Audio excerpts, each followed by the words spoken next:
माँ तारिणी 22तम जन्म वार्षिकी उपलक्षे कलश यात्रा।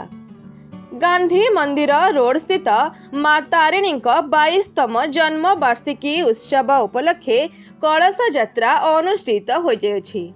भागीरथी सागर कूल पूजार्चना करा जाई घंट वाद्य द्वारा 100 रु ऊर्ध्व महिला और पुरुष सहर परिक्रमा करी मंदिर प्रांगण रे स्थापित करथिले।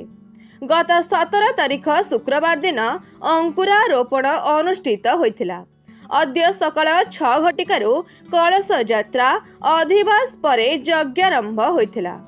आसंता 26 तारीख रविवार गीता यज्ञ अनुष्ठित हेब।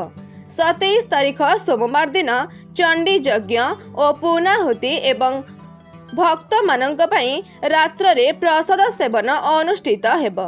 मंदिर पूजक आपुली रणा, यज्ञ पूजक लिंगराजपति, कर्ता अभिमन्यु बेहेरा, कर्ती सस्मिता बेहेरा प्रमुख समस्त पूजा कार्य संपादन करुछंती।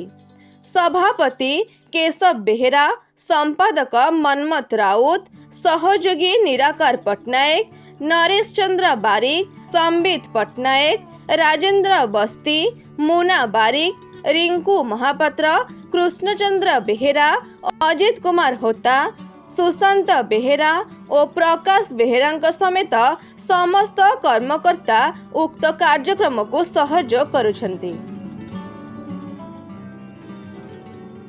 ढेंकानाळରୁ शुभम पाणिक रिपोर्ट, RM News 8।